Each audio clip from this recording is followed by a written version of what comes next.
솔로몬이 얼마나 유명하냐면 아버지 다윗 왕보다도 세간에는 더 유명할 수도 있습니다. 솔로몬 하면 지혜, 지혜하면 솔로몬, 재판하면 솔로몬, 솔로몬 하면 명재판관, 이렇게 생각할 수가 있는데, 오늘 열왕기상 3장에 나오는 말씀을 통해서 말씀을 서로 묵상하면서 은혜를 나누고자 하는 것은, 솔로몬이 어떤 사람이었느냐에 대한 좀 연구가 필요합니다. 그리고 또 솔로몬은 어떻게 하나님 앞에 나아갔는지, 그리고 하나님 앞에서 기도했는데 그 기도에 대한 응답이 어떻게 응답을 받고 어떠한 약속을 받았는지를 알 수 있는 말씀이기 때문에 그렇습니다.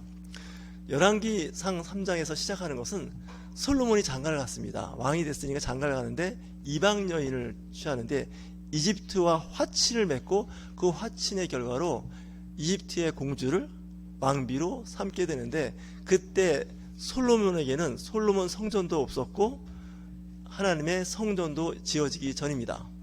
다윗 궁에 있었다는 것은 아버지 집에 궁전에 있었다는 얘기죠. 궁전이라고 하는 게 진짜 요즘 말하는 그런 궁전 같은 그런 것이 아니라 그 당시는 그다지 크지가 않았어요. 특별히 이제 구분된 그런 궁전이었는데 자기 아내는 거기 둡니다. 근데 하나님 앞에 이제 왕이 됐는데 이제 인사를 해야 되겠죠. 인사를 해야 하는 거죠. 신고식을 하는데 잘 아시는 것 같이 하나님 앞에 1000번째를 드립니다.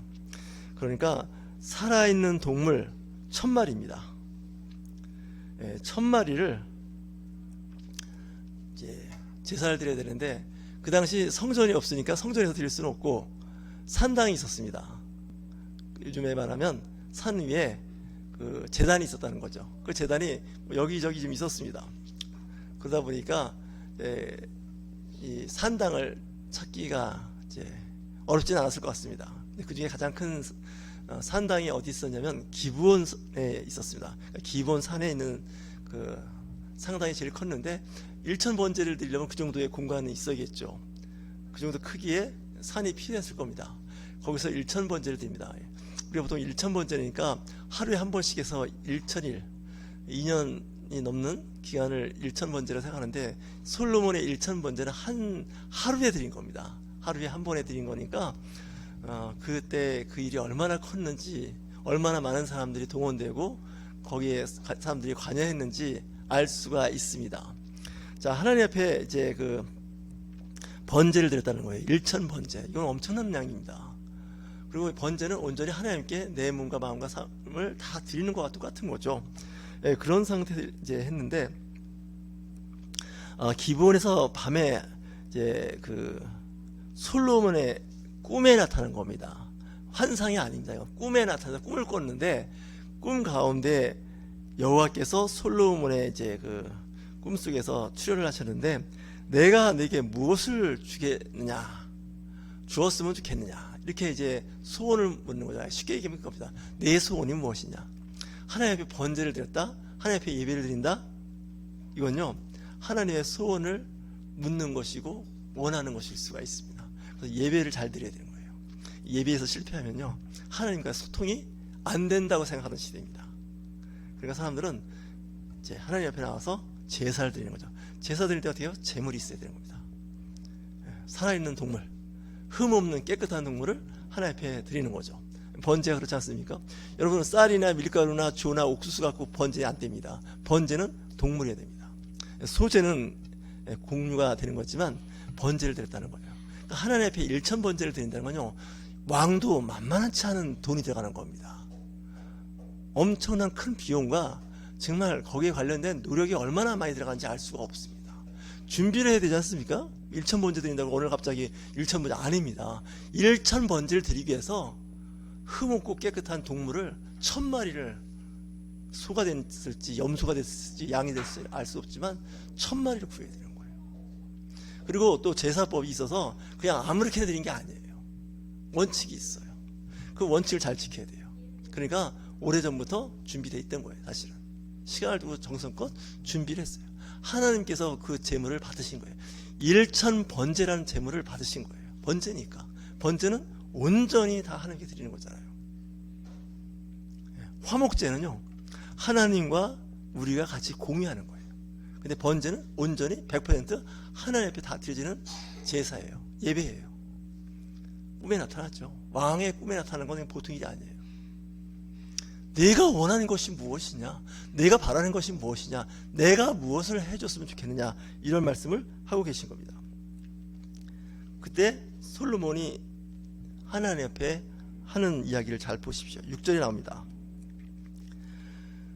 내 아버지 다윗이 성실과 공의와 정직한 마음으로 주와 함께 주 앞에서 행하였으므로 주께서 그에게 큰 은혜를 베푸셨고 주께서 또 그를 위하여 이 큰 은혜를 항상 주사 오늘과 같이 그의 자리에 앉을 아들을 그에게 주셨나이다. 나의 하나님 여호와여, 주께서 종의 아버지 다윗을 대신하여 왕이 되게 하셨사오나 종은 작은 아이라 출입을 할 줄을 알지 못하고, 이렇게 얘기하는 거예요. 우리는 내 소원이 무엇이냐, 지혜를 주십시오. 이거는 이제 간단하게 줄여서 하는 거고요. 사실 이 솔로몬이 하나님 앞에 먼저 이야기할 때, 말씀을 드릴 때 나의 존재를 먼저 얘기해요. 내가 왕이 된 이 자리에 있는 것은 내 아버지 다윗 왕이 정직과 성실함으로 하나님 앞에 나와서 정의를, 공의를 행한 그런 왕이었고, 그 왕으로부터 아들인 내가 솔로몬이 나왔는데, 내가 이 큰 나라를 맡았는데 아직 나이는 어리다는 거예요. 청소년이라는 뜻이죠. 아직 내가 경험이 없어요. 그러면서 8절을 제가 읽습니다. 주께서 택하신 백성 가운데 있나이다. 그들은 큰 백성이라 수요가 많아서 셀 수도 없고 기록할 수도 없사오니 누가 주의 이 많은 백성을 재판할 수 있사오리까? 듣는 마음을 종에게 주사 주의 백성을 재판하여 선악을 분별하게 하옵소서. 이게 하나님께서 그 솔로몬에게 꿈에 나타났을 때 하는 말씀이에요. 나는 아직 어린데 이 나라의 백성의 숫자는 그 수를 헤아릴 수 없이 기록할 수도 없을 만큼 많습니다. 사람이 많다는 얘기는요, 사람들 간에 갈등이 있다는 얘기예요. 문제가 있다는 거예요. 재산상의 문제도 있고요, 인간 간에 사는 이 정의와 선악의 문제가 있어요.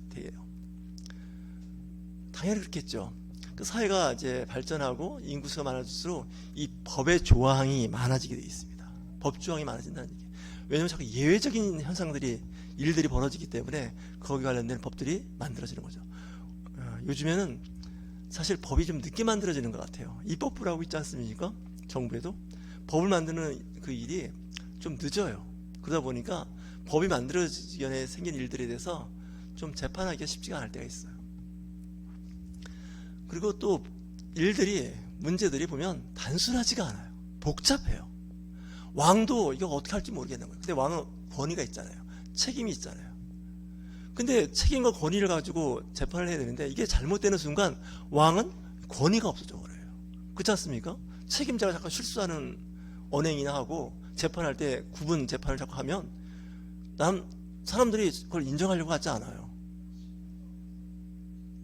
지금도 법원에서, 무슨 검찰청에서, 경찰에서 일어나는 여러 가지 민사 형사 문제에 대해서 사람들이 어떤 때는 인정하고 싶지 않다고 하는 것으로 인해서 자꾸 이제 이의를 제기하고 문제를 삼는 경우가 많아요.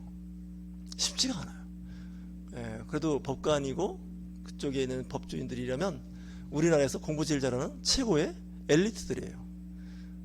공부 잘하는 거 치르면 상위 0.1% 이상 되는 아주 머리 좋은 사람들이에요. 그리고 공부도 잘하는 사람들이에요. 지식도 많은 사람들이에요. 근데 그런 분들도 참 이게 애매할 때가 많아요. 좋은 말로 해야 할지 나쁜 말로 해야 할지 모르겠지만 이혈령 비혈령이라고, 귀에 걸면 귀걸이고 코에 걸면 코걸이에요. 누가 봐도 죄고 누가 봐도 이거 선이다, 좋은 일이다 이렇게 하면 쉬운데, 이게 아주 경계선에 있어갖고 이렇게 보면 옳은 것 같고 이렇게 보면 그른 것 같고 이렇게 보면 선한 것 같고 이렇게 보면 악한 것 같고, 이럴 때는 정말 판결하기가 쉽지가 않단 말이에요. 솔로몬은 시대 때도 예외는 아니에요. 너무나 머리 아픈 거예요. 그래서 높이 올라가면 올라갈수록 정책이나 법에 대해서 이거 정확하게 정리를 해줘야 돼요. 그 윗사람들이 그래서 어려운 거예요. 또 그거에 대한 보수도 받고 대우도 받고 존경도 받는 거예요. 근데 이게 잘못되면 이게 사실 이게 참 심각한 문제가 되지 않겠습니까? 솔로몬이 이걸 알았던 거예요. 솔로몬이 이야기하죠. 재판할 수 있는 지혜를 달라는 거예요. 원래 지혜는. 왜냐? 왕이기 때문에 요즘 말하면 대법원이에요. 요즘 말하면 헌법재판소 같은 곳이에요. 그게 누구한테 그 당시 권한이 있느냐? 왕한테 있어요. 왕이 그걸 결정을 해야 돼요. 근데 그 당시 왕이 얼마나 힘들었을까 하는 생각을 해봤어요. 정치, 경제, 국방에 이르기까지, 교육에 이르기까지, 재판, 사법 관련된 모든 일을 다 왕한테 중심이 되어 있는 그런 사회 구조를 갖고 있어요. 물론 이제 작은 문제는 왕까지 안 오겠죠. 근데 큰 일일수록 왕이 결정을 해야 돼요. 그러니까 그런 일들은 정말 중요한 일들이에요. 실수하고 막 잘못하면 이 나라가 휘청거려요. 나라가 그냥 정말 위기에 처할 수도 있어요. 솔로몬이 이걸 알았던 거죠. 하나님, 재판할 수 있는 지혜를 주옵소서. 그랬더니 하나님께서 그 대답을 듣고 기뻐하셨다는 거예요. 저와 여러분 기도 제목이 하나님께서 기뻐하시는 기도 제목이 되길 주의 이름으로 축원합니다. 내가 원하는 게 아니에요. 하나님이 원하는 것이 무엇인지.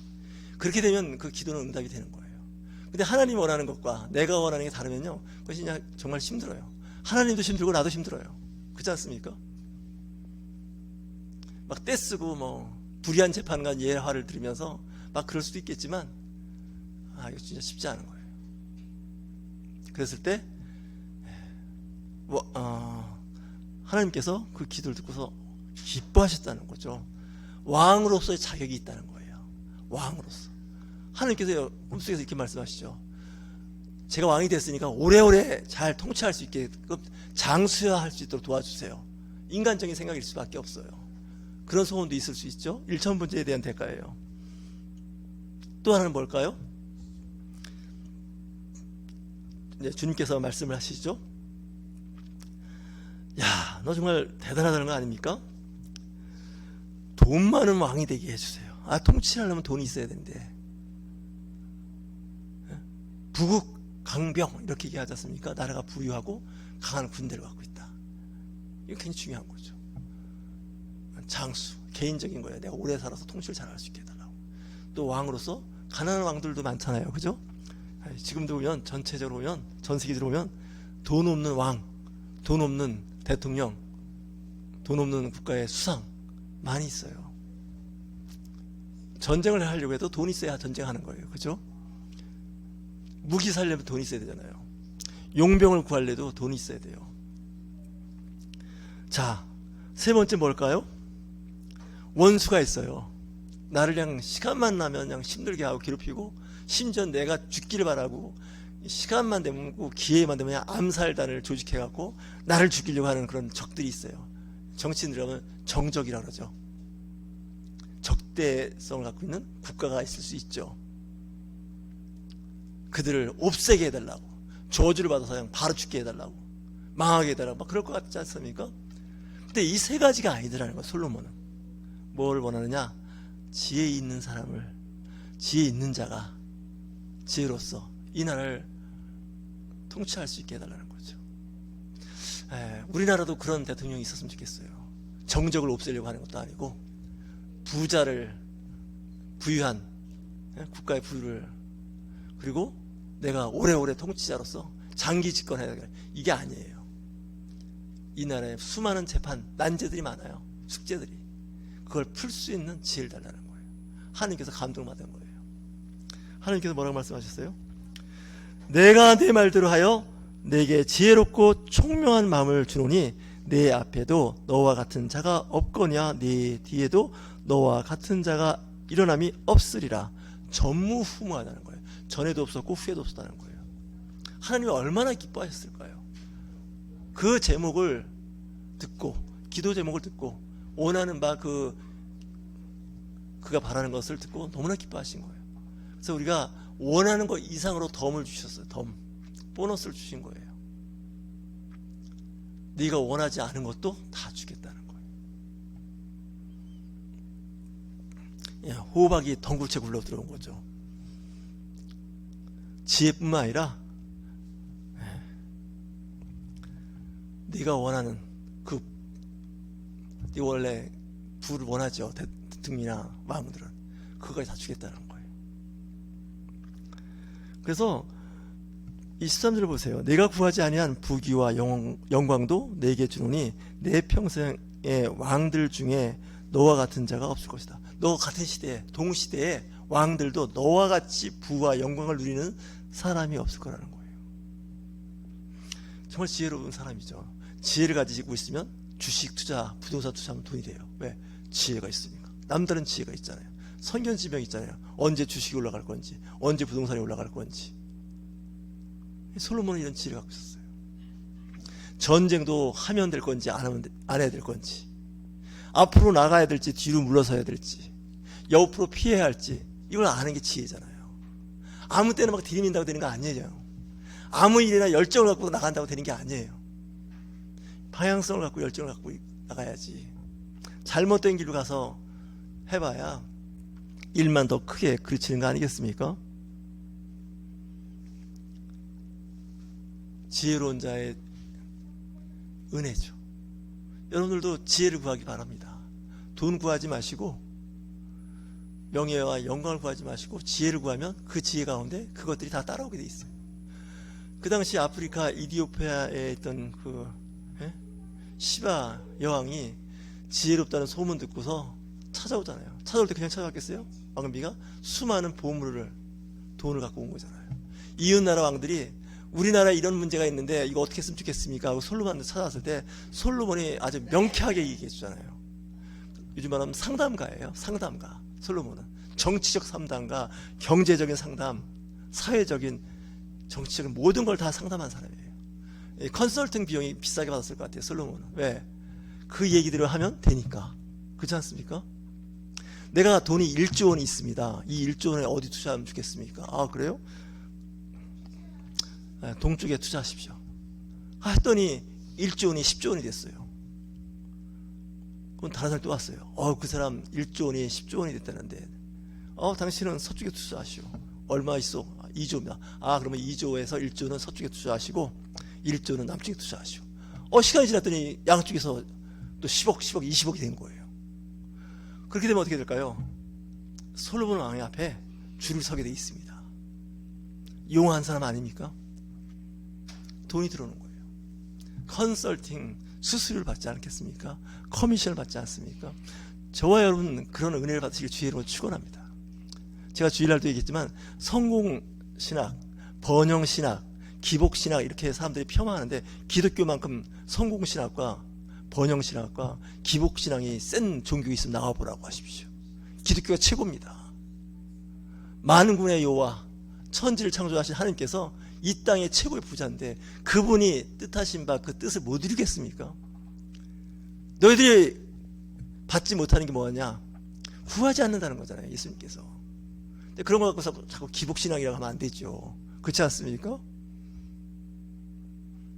물론 또 이렇게 얘기하면 또 여기 대해서 그렇지 않다고 성경 굴려 차서 들이대는 분도 계시겠지만 뭐 그런 부분도 있어요. 나쁜 건 아니에요. 또 그럴 수도 있어요. 하지만 오늘 솔로몬에게 임하시는 하나님의 복을 한번 보십시오. 주변 국가들이 솔로몬에게 상담받기 위해서, 심지어는 직구준 사람들은 아주 어려운 수수께끼를 갖고 와서 진짜 물어보는 거예요. 맞추나 못 맞추나. 당신께 지혜롭다는데 이 수수께끼 맞아.